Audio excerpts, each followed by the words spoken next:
Welcome back to another episode of That's Business. Today's guest, Kate Bryan, is an Emmy-nominated producer, writer, speaker, storyteller, and host of the One Girl Revolution podcast and founder of One Girl Revolution. She holds a bachelor's degree in liberal arts from Franciscan University of Steubenville and a master's degree in public affairs and political communication from the Dublin Institute of Technology in Ireland.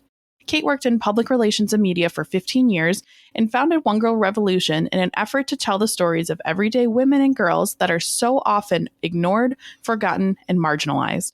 Kate decided to use her PR and media skills to create a multimedia platform that is dedicated to telling the authentic stories of women and girls who are changing the world through their lives. Kate's first short documentary, The Girl Inside, was nominated for an Emmy Award in December of 2021, and her second documentary, In Tandem, was released in May of 2022. Kate has appeared on numerous television and radio programs, and she speaks regularly on a variety of issues, including world-changing women, female empowerment, culture, the importance of storytelling, forgotten about populations, the power of one, and how we have the power to change the world, and so much more.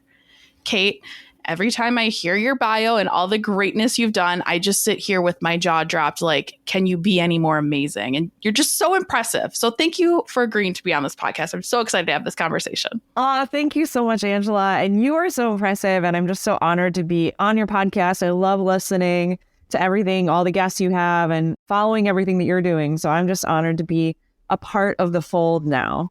You're amazing. And for those of you listening, Kate is one of those people I like to relate to as a warm hug of a person. So you talk to Kate, you just feel warm and fuzzy, and you leave just being amazed. And I just always feel good talking to you. So I'm excited for this. Yay, same. I want to throw it way back. So talk to me on what did you want to do when you grew up? Or let's talk about what your childhood was like.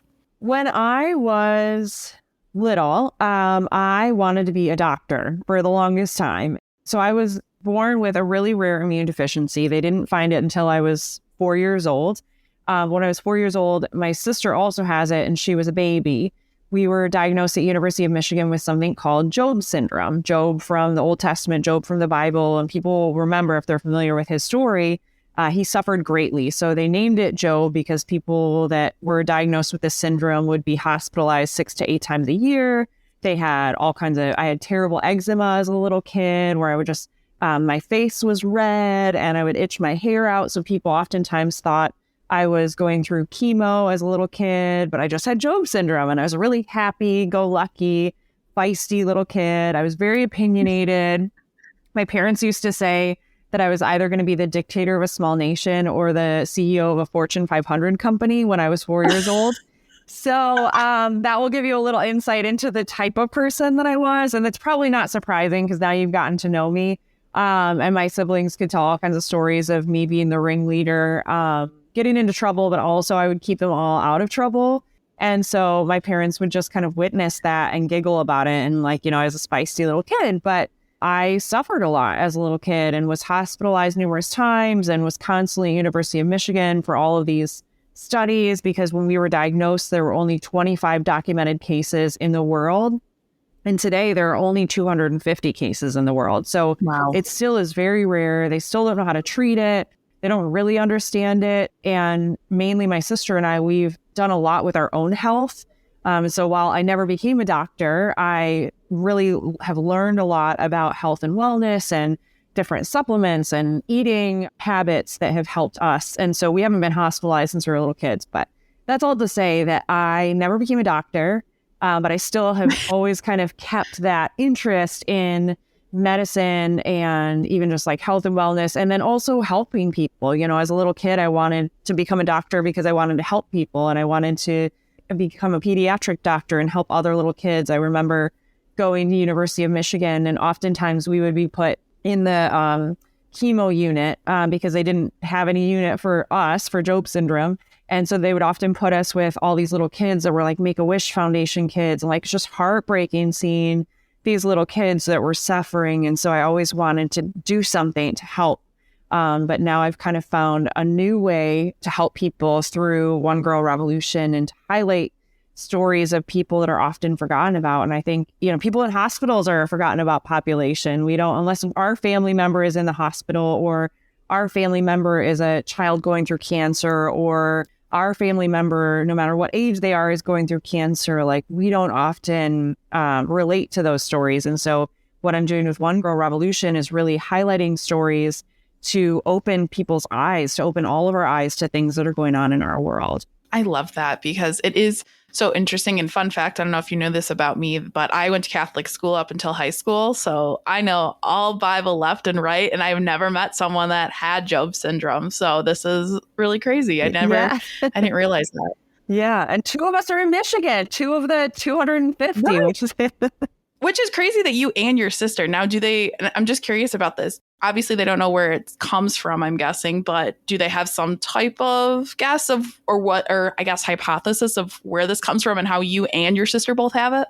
So they think that it's genetic. I mean, our kids could honestly have it. They don't really know exactly, like, does it skip a generation? So we're pretty sure that my maternal grandmother probably had it. She had eczema, but it was before the time we've made so many medical discoveries and we've come so far. I mean, since she was younger, but she had all kinds of eczema and skin issues growing up. And then she just kind of would be like, well, this is just how I deal with it.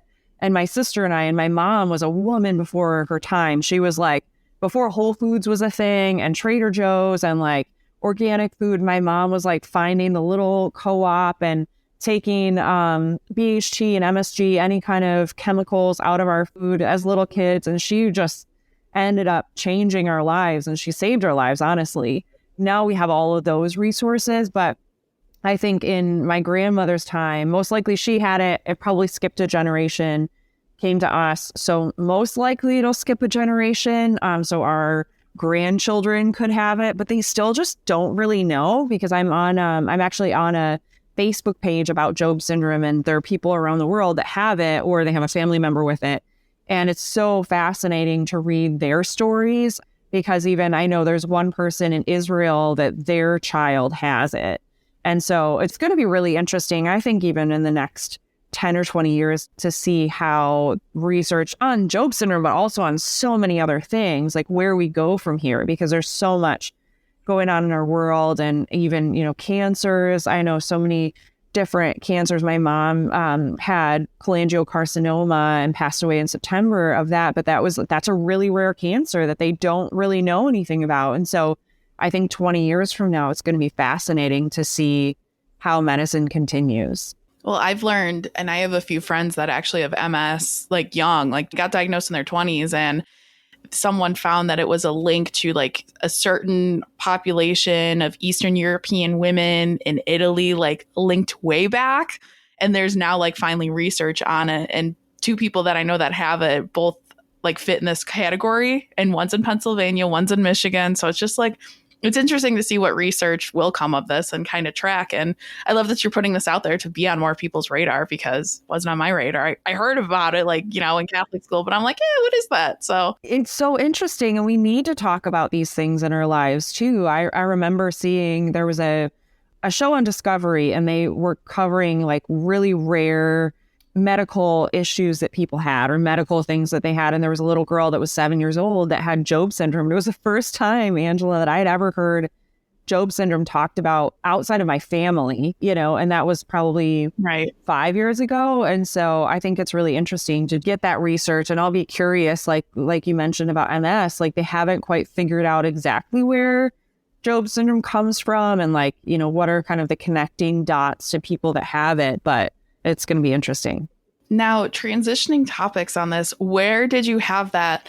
I'm guessing, I feel like everyone does that starts their own business, that light bulb moment of like, where did you kind of have the like, oh gosh, I don't want to be a doctor? So I decided that I didn't want to be a doctor probably in high school, I would say, the time when you're starting to figure out like, okay, where do I want to go to school? Yeah. And for a long time, I wanted to go to like University of Michigan, just because it was cool and I could wear like the University of Michigan hoodie or whatever, not for any reason, not for any real reason, just because I thought it would be fun and I liked Ann Arbor. And I just was like a kid in high school that didn't know what I wanted to do, which I think is most people. I've always been jealous of the friends, and I have friends that like from 5 years old, they always knew that they wanted to be a doctor or they wanted to be something and they just like followed that trajectory.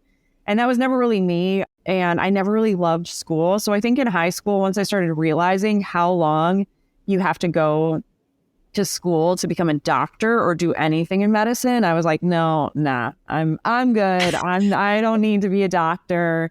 I can help people in other ways. So I went to college, went to Franciscan University of Steubenville and got a liberal arts degree, because even then I didn't know exactly what I wanted to do. And I think that's also beautiful. And I wish more people would talk about that to young people, because there's so much pressure at 18 years old to figure out exactly what you want to do. And you can say that about a lot of different things too. Like even once you get out of college, okay, well, what are you going to do now? What's your job? What's your career? Where do you go from here? Da, da, da, da, da. Are you going to get married? Who are you going to marry? Da, da, da, da. There's just like so much pressure on young people. And thankfully, like my parents have always just been like, they lived a lot of life before they got married. My mom was like a woman before her time, like I mentioned before about like the medical stuff, but also she was one of the first female telephone installers for Michigan Bell, which is now AT&T. Awesome. She like lived a whole lot of life. She was like a baller, like badass woman. So my parents really instilled that within my siblings and I. So there wasn't that pressure of choosing a career, even going into college. I just chose classes that I wanted to take and things that I was interested in and things that I wanted to learn. And I wanted to be challenged and I wanted to learn about the world. Got out, worked for AT&T. So randomly like applied for a job in the engineering department and got it because I had people skills. I had no engineering background whatsoever. I had a liberal arts degree from a little Catholic university, but they gave me a job. And so I worked really hard. And then in the 2008 election, there are so many light bulb moments, Angela, in my life. I love this. I believe that you don't have to die to have many lives. And I think that that's so important. And that's also so important to all the people that are listening. We can get in these stuck moments where it's like, okay, well, things aren't going exactly how I think that they should go. Or, you know, we have ideas of what success is. And I think sometimes we have to just kind of let go and let life take us on the path that it's supposed to take us. And you could say that about your business too. Like, there are things that have happened, and I know we're going to talk about One Girl. Like, there are things that have happened with One Girl Revolution that I never in a million years could have fathomed. But I've strived to be open, and I want to control it. I want to control the path of where it's going and what's happening. But there are so many beautiful surprises because I've kind of let go. And I'll say that about my life. Worked for AT&T for a couple of years, and then in the 2008 election, I still didn't know like what I wanted to do. And the 2008 election with Barack Obama, John McCain, Sarah Palin, fascinating to me that there was a woman as a vice president candidate. And I just was fascinated by the political discourse and the debates on TV. And then that was around the time of Facebook really starting to take off. You know, it was nowhere near what it is today. But that's when people started having these like political discussions online and debates. And that just changed my life. I was fascinated by political discourse and not even like taking a political side, but I was just fascinated by everything that was happening. And at that moment, I decided I was like, I want to get into political communication. I want to be a commentator on CNN or wherever, and I want to get into politics. And so little did I know, Angela, that I would go to Ireland, get into this master's program that was public affairs and political communications. I saw the dark side, and I will say the dark side everywhere in politics, all over Europe, in Ireland, Washington, D.C. I lived for many years and saw the dark side of politics and just got burnt out. And I was like, you know what? That's not where you change the world. You don't change the world. Yes, politics is important.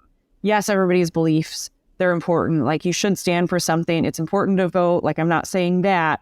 But where do we really change things? And that's in our communities. That's in the world.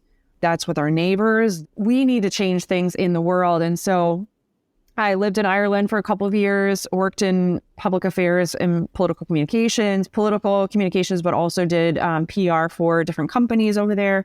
And then decided to move back to the States to be closer to my family, but moved to DC, lived in DC for 6 years. I thought I would only go for one, but ended up there for over 6 years and working for a variety of different organizations and companies and living my best life, you know, making great money, had a great career in PR. And I just got burnt out. And I just got to the point where I wasn't happy in DC and I wanted to move back to Michigan and had no idea what I would do.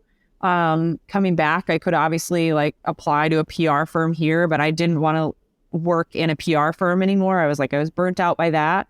So about 4 years ago, I moved back to Michigan, and I started just picking up little like PR contract work for different groups here, different companies here in Michigan. And then I had friends that were still kind of like throwing me projects from DC or other places. And I had this spark moment because I was reading a book. Many people, especially people that listen to your podcast, will be familiar with Charlie LaDuff.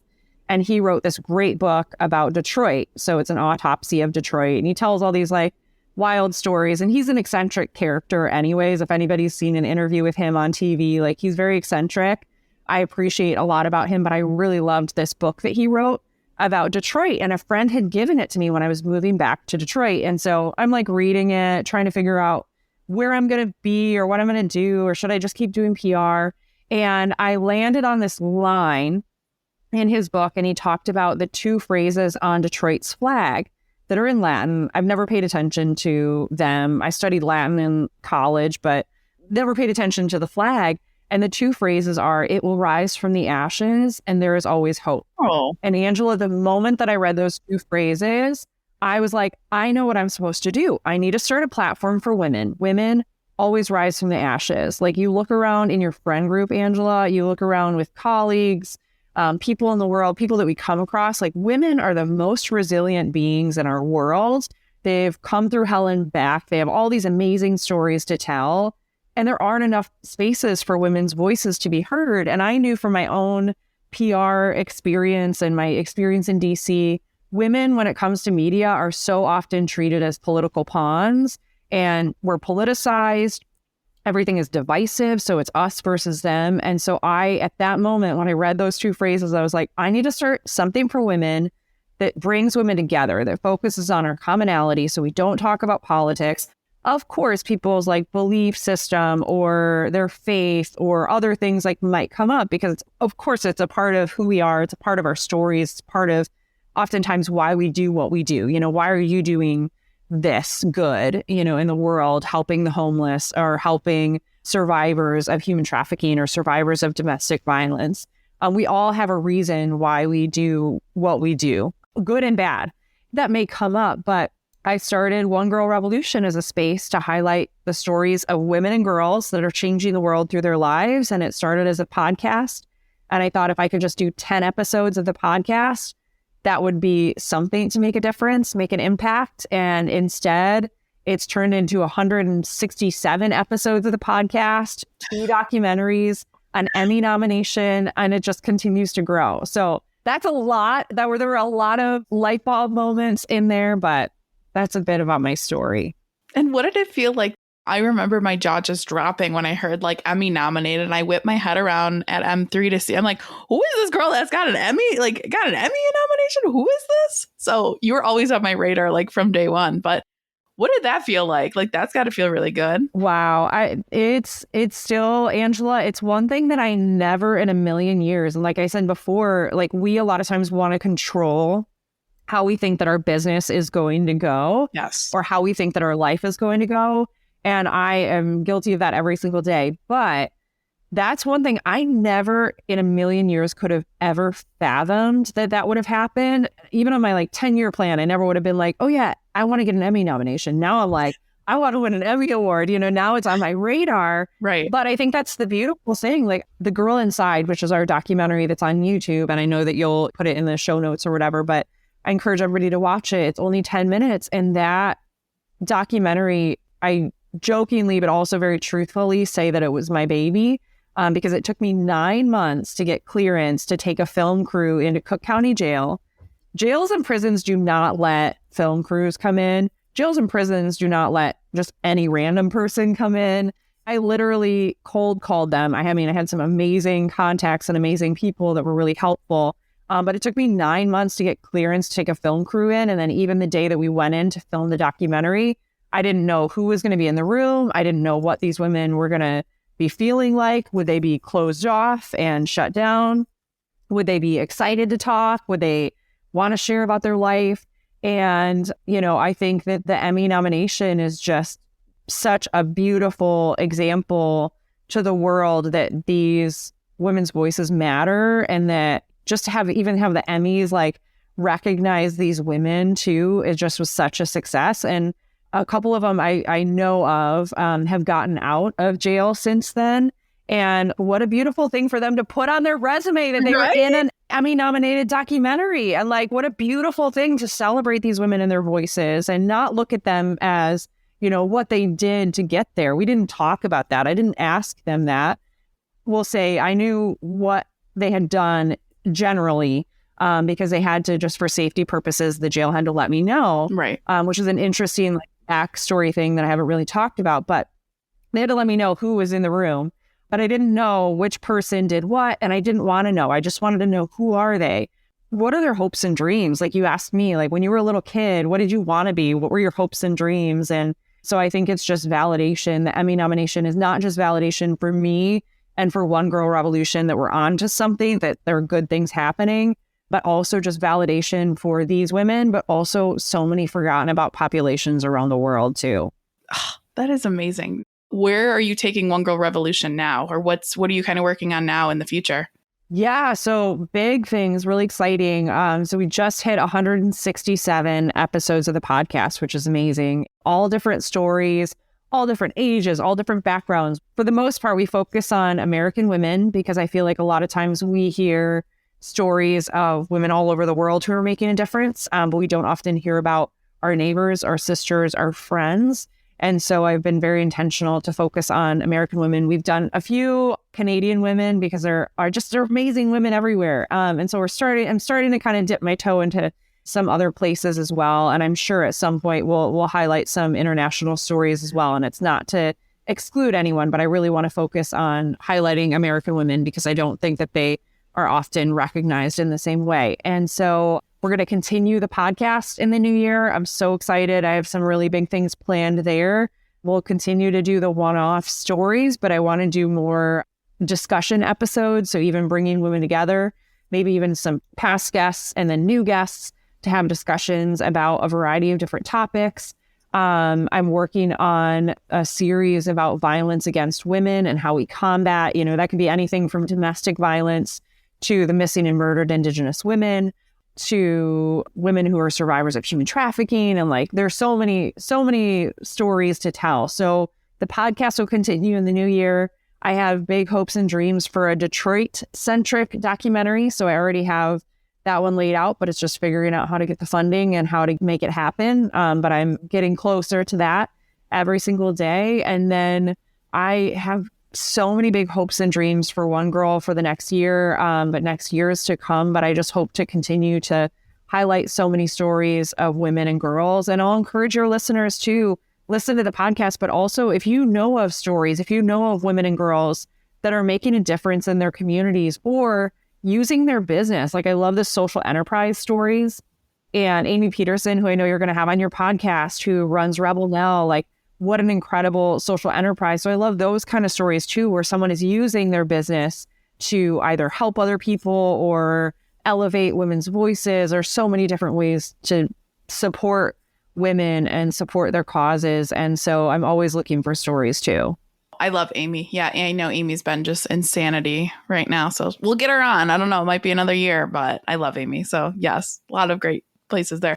Do you have a favorite story or maybe a top 5 that really stuck with you or anything like that? Because you have 167 to choose from, plus all the documentaries and everything you do. But yeah, every story, and I'll say this, Angela, every story surprises me. And that's another thing too, and I know you experience this with your own podcast, where I go in with a plan, right? You have to have a plan. I always have questions, but every single episode surprises me in some way. And every single woman or girl, because I go in open-minded, I want to learn from them. I want to be challenged. I've had people correct the way that I talk about things, specific issues, and I want to learn. I want to grow. And I think that that's really important in our world and in our culture. But the 2 documentaries are 2 of my favorite stories. And we have podcast episodes, actually. So The Girl Inside, I interviewed one of the women who was in, Miss Lily. I interviewed her after she got out of Cook County Jail. So that was really amazing to hear her perspective of the documentary, like what happened behind the scenes, how she even found out that we were going to be filming, because I didn't know that whole backstory from her. And then she's out and what she's doing now and what she's excited about. So that was really cool. And then Caitlin Cullen, who runs The Tandem, a restaurant in Milwaukee, and she served over 115,000 people in need during the pandemic. So she shut her restaurant down and fed people in need. She's amazing. Her documentary is just 7 minutes on YouTube, and it's called In Tandem. But I also did a podcast interview with her, and that was another one that was really cool, because it's like, I can't fit everything into a short documentary, but it's cool hearing like all of the background, like the juicy stories and things that we couldn't fit in. And so those are two that are really special to me. But I also love Ruby Chitsey, is a really amazing girl. She just was honored on CNN Heroes as one of the young heroes. And she is a teenager that when she was 9 years old, she would go with her mom. Her mom was a nurse in a senior living facility. And Ruby was really shy, bullied at school, like has this really like sweet spirit about her. Anyway, she ended up going to work with her mom at the senior living facility and started befriending all of these like elderly people. And she started asking them, interviewing them, like, what are 3 things that you want, like that you can't get here? Whether it was like Coca-Cola in a glass bottle, or they wanted to watch Dumbo because that was their favorite movie when they were little, or they like the cheese crackers with the peanut butter in the middle, whatever the thing is, Oreos, Twinkies. She would interview them, and then she started granting their wishes. So at 9 years old, this little girl came up with this idea. Aww. Now she's turned it into, an actual nonprofit organization based in Arkansas. She has kids all over the world that are now involved. So they do outreach into their own like senior living facilities in their communities, and do the same thing, and like do pizza parties in the summer, or they'll do Christmas cookie, decorating, whatever the kids in the community want to do, they can take ownership of it. But Ruby, Kate Chitsey, founded 3 Wishes for Ruby's Residence. And that's like, she's just such an inspirational kid. I mean, she's a kid, and I like listen to her story and I'm like, oh my gosh, I need to be doing more. Like, what can I be doing? She's this kid. But yeah, there's so many different stories. And I'll just say, like, if people go and subscribe, you can just scroll through and like see so many different topics, whether it's human trafficking, or I interviewed somebody recently that runs Camp Casey here in Michigan, and they do horsey house calls where they bring horses to little kids' houses that are going through cancer treatment. Like, just amazing creativity. It's just inspirational, all these different women. Oh, I love that. Now, my last 2 questions I have for you. If you could go back and give your 18-year-old self a piece of advice, what would it be? I would say, don't worry. Don't worry so much. I think that throughout my life, as much as I sounded like a free spirit when I was telling all the different stories of things that happened, I think I worried a lot about like, how am I going to provide? How am I going to provide for myself, especially being a single woman? Like, I want to make sure that I'm like not just destitute, down the line. And I think there were different times where I worried, or would make, not often, but every once in a while, I'd make decisions just because it was the safe choice. Obviously, hearing my bio and hearing my story, I made a lot of crazy choices, including leaving my job, my cushy job at AT&T, and selling my car and moving to Ireland and doing a master's degree and not really knowing. But I would say don't worry. And I think also just embrace the journey of life. I think that life is a journey and nothing is perfect, and there are going to be difficult moments, but I believe that those will always pass. And we just sometimes have to just put one foot in front of the other. And if we're in a moment where we feel stuck or we don't know what the next step is, just put one foot in front of the other, and it's going to be okay. Ooh, and then last question for you, Kate. What advice would you give to listeners or anyone listening to this podcast? I would say just do it. I know that that's like so cliche from Nike, but if you have an idea, whether it's starting a podcast, if you have an idea for some aspect of your business, or starting a new business, maybe you already have your own business, or maybe you're working for somebody else and you're not happy in your job, but you have an idea, hustle, like get it done and do it. And don't wait I got a lot of advice when I first started One Girl. And before I even launched the podcast, a lot of people, my vision for it always was to have the nonprofit arm. So to be a for-profit, but also a nonprofit, so that we could support these women in multiple different ways. And a lot of advice that I got, a lot of people gave me one bit of advice, and that was wait until you raise $100,000 and then start it. And looking back, the greatest thing I did, Angela, was I didn't have a dollar. I didn't even have a dollar to my name when I started One Girl, and I just did it. I just put one foot in front of the other, and that was the greatest thing because I had to hustle. I had to figure out creative ways to get the podcast done.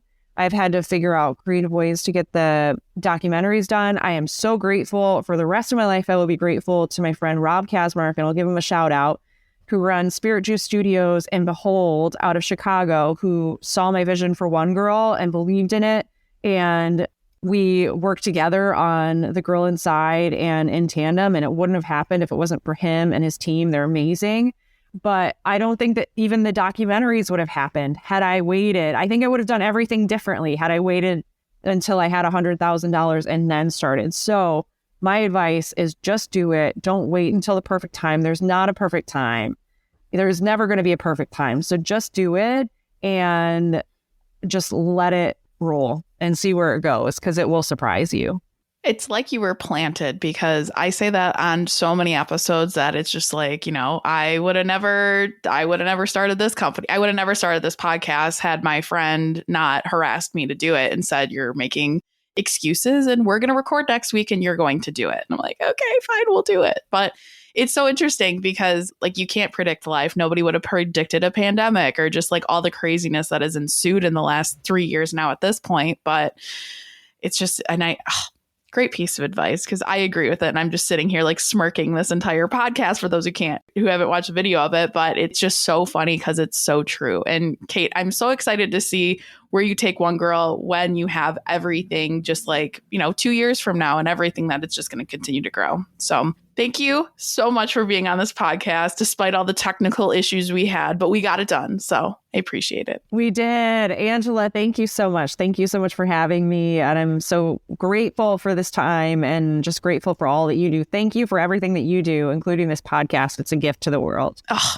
you are the best. I just wish I could. I'm going to give you a hug next time I see you. Yes. And for those of you listening, if you want to follow Kate's story, support One Girl Revolution, all of her links, watch her documentaries that are Emmy-nominated and a few in the works, so you can follow her on social media and everything else in the show notes. And thank you again for tuning in to another episode of That's Business.